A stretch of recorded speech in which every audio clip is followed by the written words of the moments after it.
listening to the Fitness Matters podcast with Paula B, and this is episode 95, Choosing Your Goal Weight.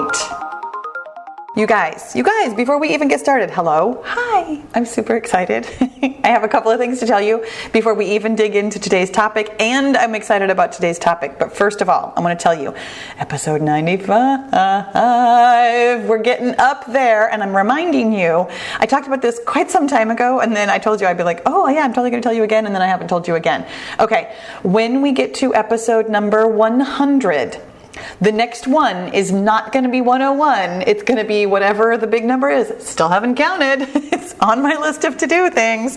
But I'm going to count up all of the podcasts that I have made, like ever, including all of the Let's Run podcasts way back to when it was a wee tiny infant, which was October of 2017. Ask me why I remember that. I have no idea, except that I do.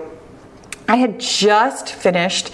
Here, we'll take a little trip down memory lane really quickly. I digress, because I do that. Because, hi, if you don't know me, I'm Paula. I digress. I digress from my digressions even to tell you who I am and what I do. Your best middle-aged fitness friend.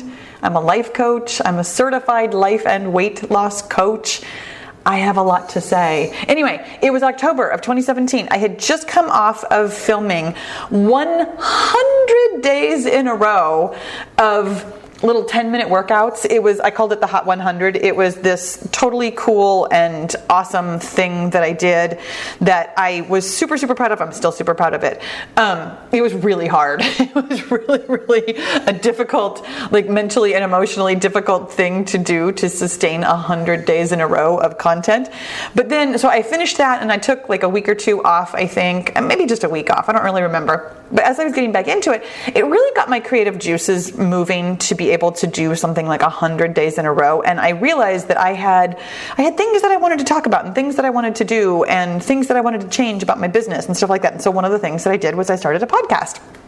Anyways, so I have a whole bunch of those Let's Run podcasts that are podcasts, and they are the precursor to the Fitness Matters podcast, and I'm super proud of them, even though they're really uneven. I mean, much like really my entire business up until somewhat recently. I just started throwing things at the wall to see what would stick, and nothing really stuck because it's hard to find an audience who cares about what you're saying when what you're saying isn't consistent. And actually, in that vein, let me tell you something. I realized something the other day. This is going to sound so funny. It sounds so funny before I even say it, so I know it's going to sound funny when I do say it.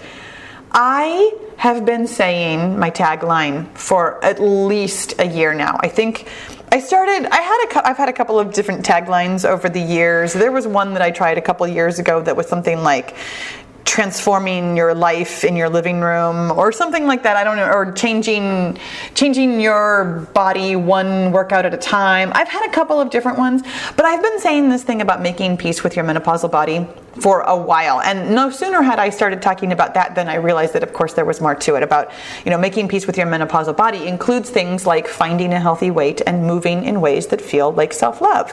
And even though I've been saying those words out loud during every video for over a year, it occurred to me really recently that that's what I do. And here's what I mean by that.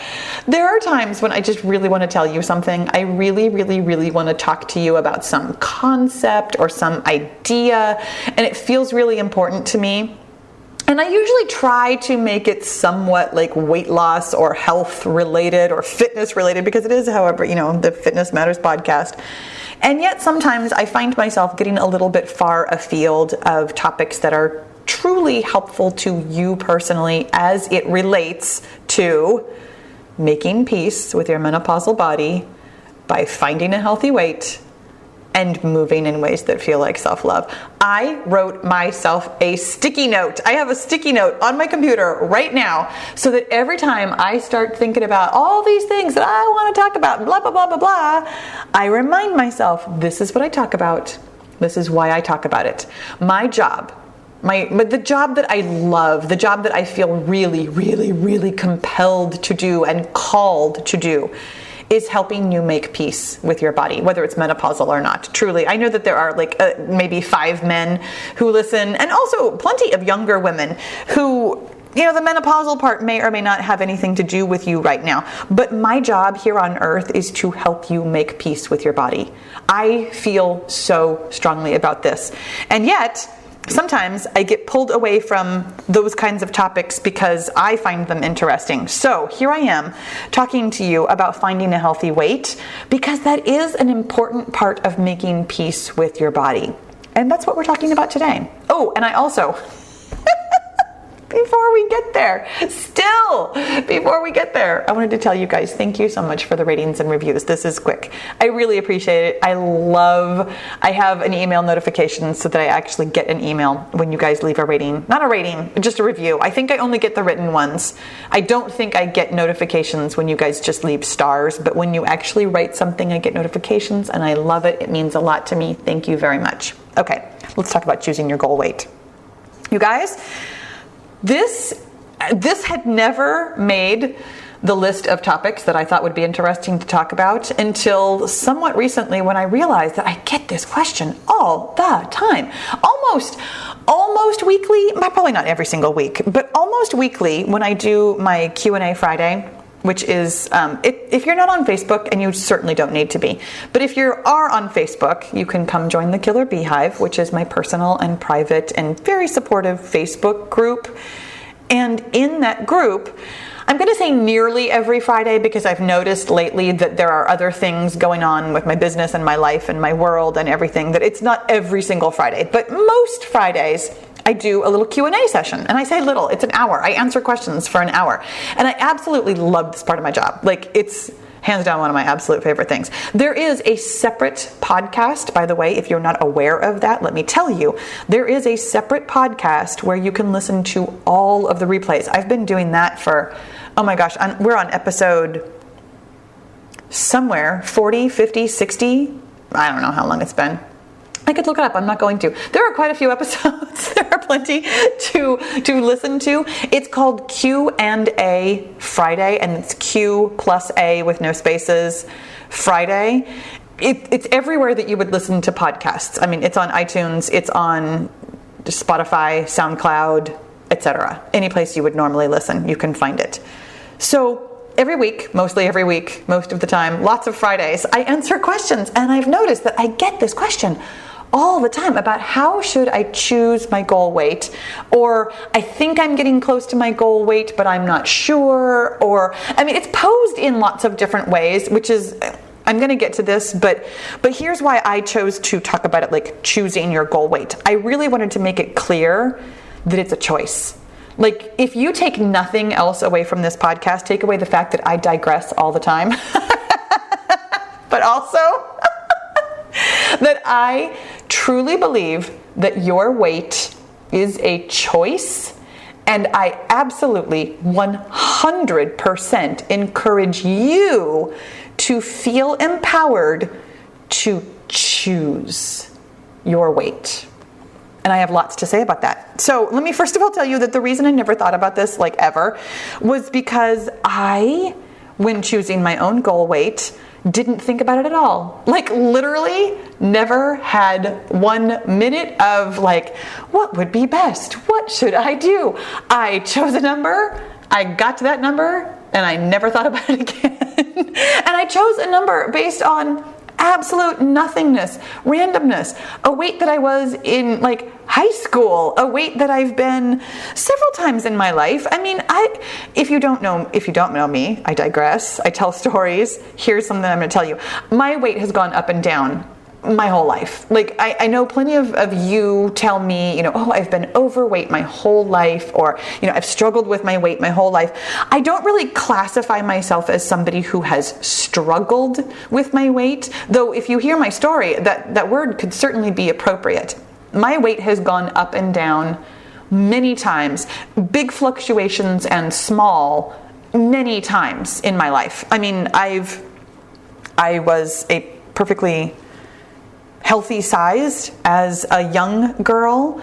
I went on my first diet at age 9 though, because, you hear things and you think that it's a thing that you should do. It sounds interesting. So I remember at age 9 deciding that I was fat and needing to go on a diet. I was not and did not need to, and really had absolutely no agency over what I was eating or not eating. I mean, I could have not eaten. This is true. I could have, thrown away my lunch at school or things like that, which I did later. In high school I didn't even bring a lunch, which was its own poor decision. In any event, I was a perfectly, I'm going to say, average size through childhood. When puberty hit, I put on 30 pounds almost immediately. I mean, it took about a year, but it felt very immediate.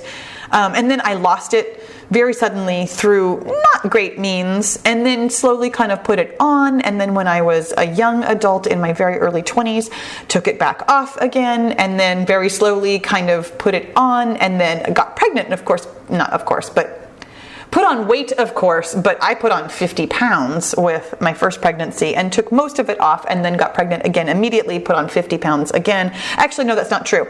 I had lost all but almost, I think, like 10 pounds of it, and then it's so funny. The day I gave birth to both of my children, I weighed the exact same amount. So I hadn't lost all of it, so therefore I didn't gain quite as much with the second pregnancy. But it was over the 25 to 30 that they suggest, because I mean, if I lost all but 10, it means I put on almost 40 pounds, or around 40 pounds with my second pregnancy.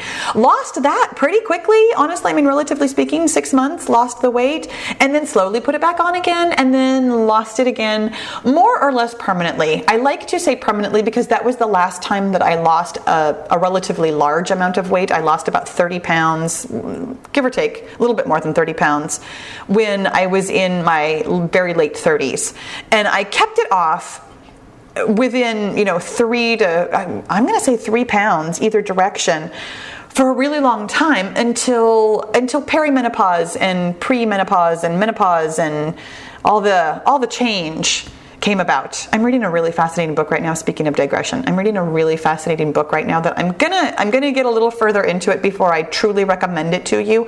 I suspect I'm gonna recommend it to you, but I'm not even that far in. I just started it today. I've already read quite a bit of it. It's really, really good, but it's talking about menopause just in general. It's talking about like the physical, mental, emotional, biological, and even, I can't come up with the word, but where they talk about language and what the language around it even means. And it's a fascinating, I had never thought about the word menopause, but it's really fascinating reading about where that word came from and what it means and why it's not necessarily the best word for what happens, and why a lot of the language that we use around menopause is not helpful in any manner, like biologically speaking. So I'm going to recommend that book to you probably the next time we talk. Maybe, well, we'll see. I'm probably going to recommend it to you. I'll let you know when.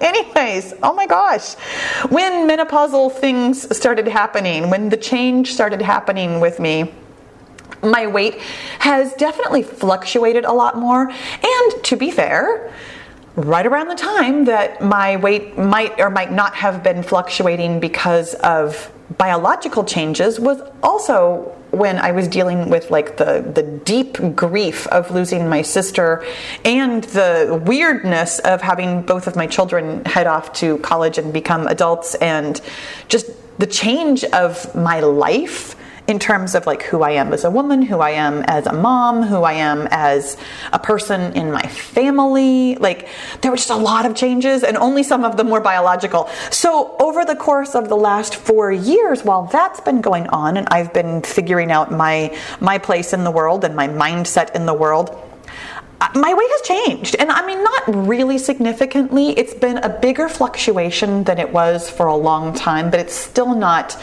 as big of a fluctuation as the 30 to 50 pounds that I have lost at other points in time in my life. My weight right now, I would say the window is about 10 pounds, which feels big, but isn't in terms of like what else it could be. In any event, the last times that I've lost weight from this most recent fluctuation, my goal weight was really just based on the weight that I was for, almost 15 years, right before menopause and grief and having adult children kind of reassessed my body. Repossessed my body? No, what happened there? Changed my body. But anyways, what I did was I kind of picked a random number. That was a really long story that included lots of side trails. But my goal weight was not based on science or my doctor's recommendations or like any of the reasons why I think you might choose a goal weight. I kind of just picked the number that I weighed in high school, that I've weighed several times in my life, that felt good at other times in my life and seemed like a perfectly lovely number. Like, I really truly did not overthink it. I still don't overthink it. I still think it's a perfectly fine number. So when you guys ask me, you seem to frequently want to know like what the parameters are. Like, is it BMI? Is it like some other like waist to hip ratio? Is it a clothing size? Like, what's a good way to pick a goal weight?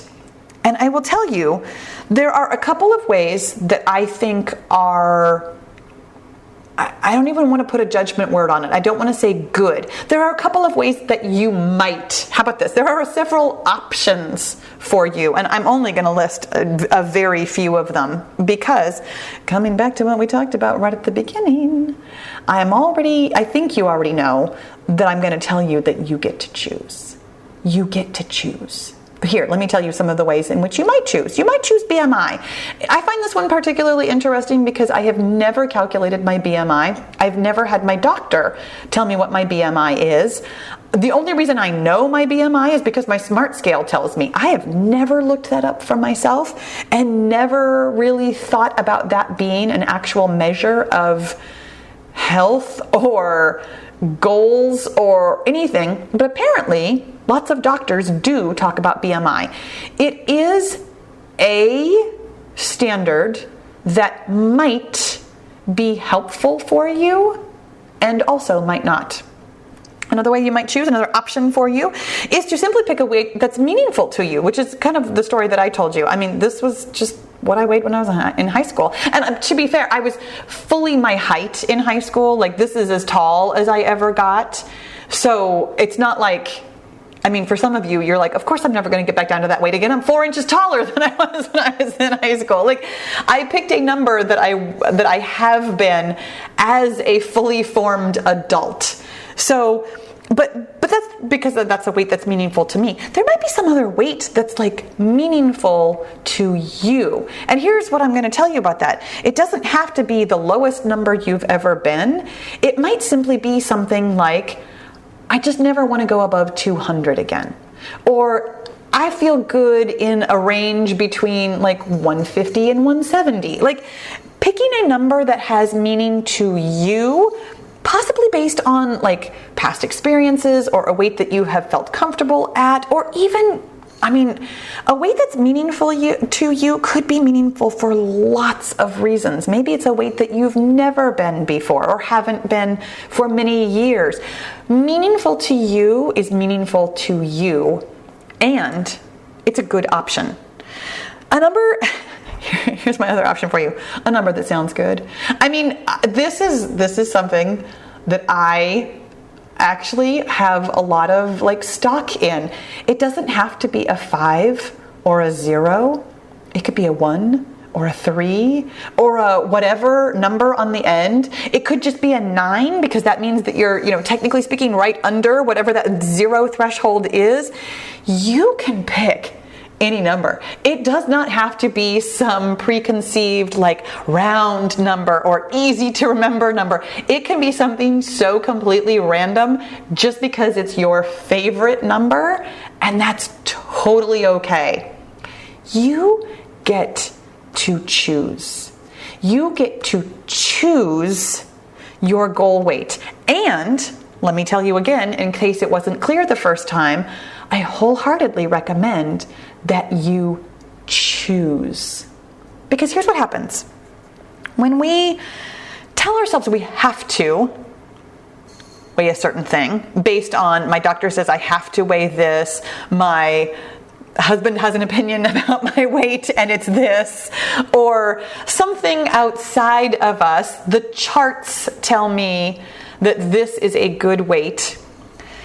Here's what I want you to know about that. That has almost no meaning to your brain.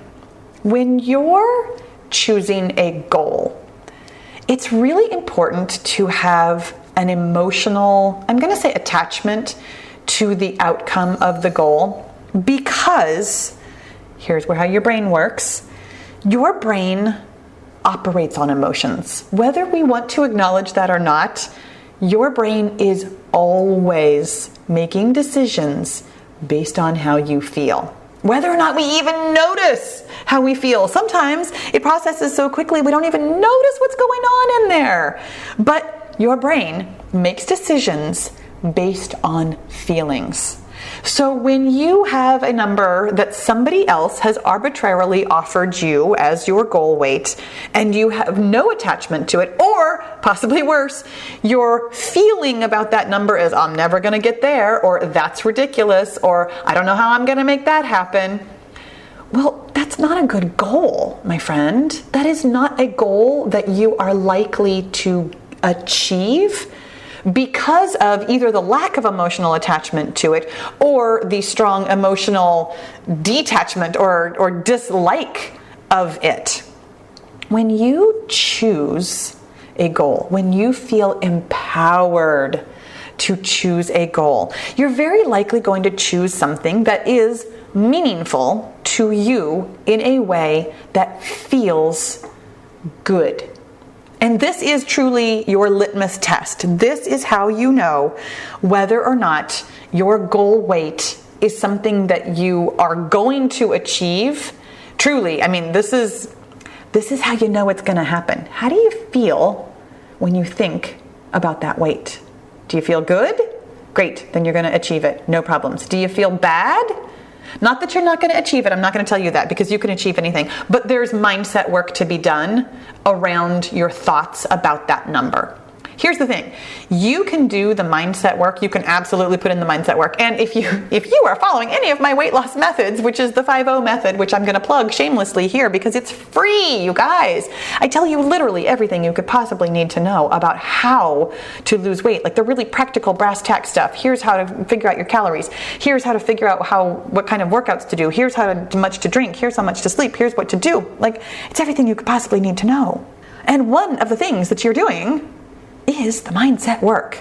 So I wholeheartely recommend that you do mindset work anyways. I mean, that's just kind of life advice. Like, put in your mindset work and get what you want for everything, but really specifically about your goal weight. If you have any kind of story attached to the number that you are aiming for, your brain is going to protect you from getting to that number so that you don't feel whatever pain it is that you have associated with it. I've told this story numerous times, but I do feel like it bears repeating. And in fact, hey, this is kind of related to what we started off with. This was a podcast that was the Let's Run podcast. As far as I know, it is my most downloaded episode, maybe ever. And let me assure you that you can listen to it as a podcast without walking and or running with me. But at the time, I was walking and running because that's what I used to do. That was my shtick. That was my thing. So I don't have a number for you because it was not an officially numbered podcast at the time, but I do have a title for you. It was How I Lost Weight at 49 During Menopause. And I talked about the weight that I wanted to get to was the weight that I was when my sister died. And I associated it very clearly with my sister dying. And so as I got closer and closer to that number, and as I actually hit that number, my brain wanted nothing to do with it because it was so painful. It was associated with such a difficult time in my life that my brain was like, no, we don't want to do this. This is dangerous. This is bad. Your brain operates through feelings. I had a lot of work to figure out how to get to that number and stay at that number because of the association that I had with that number and my sister dying. And here's the thing. I had plenty of other associations with it too, which is why I had even chosen that number. It was the weight that I was forever. I mean, not forever. Obviously, I've just told you my story. But it was the weight that I had been for years and years. In fact, I'd been under that weight for years and years. Like, that was the top end of my normal range when my sister was alive, and when I was, as I had previously discussed, the almost 14 or 15 years that I was more or less the same weight. So when you choose a number that you have, I'm going to call it a negative association. It's not automatically negative, but that you have emotions around and story around and thoughts about it. Things like, I can't do that. It's not safe for me to weigh that little. If I weigh that, I'll look sickly. The last time I weighed that, I was sick. I hear that a lot. You guys, I hear that a lot. Clean that up.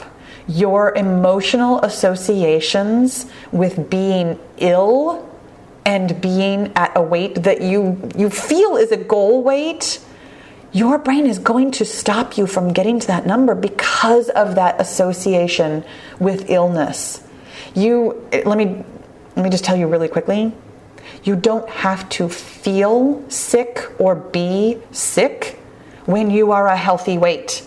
Your body can and will sustain a healthy weight when you are healthy. I mean, it's right there in the name. Your biological body actually wants to be a healthy weight. Your brain is very likely what's blocking it. We all have stories about what it meant when we were thinner, or if we've never been thin. We all have stories about our weight. Doing the mindset work, unraveling those stories, journaling about those stories, deciding which thoughts are helpful and which thoughts are unhelpful is a huge part of this process. And not only is it a part of the process of losing weight, but it's a part of the process of even choosing your goal weight. My friends, choosing your goal weight is a choice. And it's a choice that you can make, and I wholeheartedly approve of you making it based on what you want. What do you want for yourself? When you go for what you want, there will be story and nonsense and thoughts and unhelpful thoughts, really specifically, along your way that you are going to need to clean up. But here's the great thing about choosing your goal weight. When you choose your weight, it's yours. You will have an emotional attachment to that weight that will help you get to that weight. It will help you, I'm going to say, fight through some of the stories that you have and some of the negative thoughts that you have and some of the unhelpful things that you think on your way there. That emotional attachment of choosing from a place of empowerment is so important. And the thing that I think stops some of us from choosing and from feeling empowered to choose really specifically is this kind of bias that we sometimes have in our thinking that there's a way to get this wrong. We talked about this at least a little bit in episode 91. Yes, I looked it up for you. You're welcome. Episode 91, where we talked about doing more. And I was talking about how so many of us come at so many of our questions, really specifically in that episode, I was talking about how much exercise to do, how much to do about things, and whether or not we're doing enough because somebody else might be doing more. And how when we ask what somebody else is doing, the unintentional bias that our brain has for us is this thought that we're doing it wrong. Or that, the corollary to that is that there is a right way. Not necessarily that we're already doing it wrong, but we're not doing anything because we don't know what the right way is. So let me address this with you. My friends, the right way to choose a goal weight is to choose from a place of empowerment and to like your reasons. That's it. You might choose a number that somebody else has an opinion about one way or another. And I'm going to give you the one and only caveat that I give you every single time. Don't go too low, because that is not a good choice for you. That's not a healthy choice for you. There's a range of what is a healthy weight. Going below that, not healthy, not what I'm advocating, not what I'm asking you to do, not what I'm even empowering you to do. I'm talking about people who might think that your number is too high. I'm talking about people who might think that your number is too different from them, or not on a chart, or not on a graph, or not in a BMI scale. There will be people who have opinions about your goal weight. And when you have chosen your goal weight from a place of empowerment, knowing that whatever you choose is right because you choose it to be right, and you love your reasons. And this will hopefully weed out choosing a number that's too low and unhealthy for you. Because getting too low and unhealthy does not feel like love. It does not feel good. It feels unhappy and unpleasant and like, I can't come up with a word. You guys, I got nothing else for that. It feels unhappy and unpleasant, unhealthy. When you choose a number, even if it's random, and you just love it, and you feel good about it, and the reason you're going to get to that number is because you love yourself and you are excited about that weight and that number and what that means for you and how empowering that is to have sovereignty over your own body and agency over your ability to choose something for yourself, whether it's your weight or any other goal you might ever choose to achieve in your life. Coming from that place feels amazing. It feels better than anything you could possibly imagine. It feels better than your goal weight. Truly, truly. My friends, your goal weight, we're going to talk about this more on another episode, but your goal weight isn't, no, we actually have talked about this. This is another one of those Let's Run podcast episodes that has a title, and I think it's called, What Does Losing Weight Change? Or What Weight Loss Changes? Something. I could look that up. I will. I'll have it for you in the show notes or the description box. I'll have it for you with the actual title. I'm just telling you off the top of my head that it's something about what losing weight changes. And the fact is, it doesn't really change anything. Getting your goal is the point of having a goal. What you will learn about yourself, the mental work you will have to do, the stories you will have to unravel, the pride you will feel in being a person who can achieve any of this is the point of having a goal. Empowering yourself to choose your goal is the point of having a goal. So, while I totally appreciate that you've asked me this question, I'm handing it back to you. My friends, what do you want to weigh? What is your goal weight? You guys, I really hope this was helpful. It was fun for me. I had a good time with this one. I always do, though. Thank you so much for listening. Thank you for writing your reviews. Thank you for rating the podcast. Thank you for coming along with me on all of the little side trips as you always do. I so appreciate it. And I will talk to you again soon.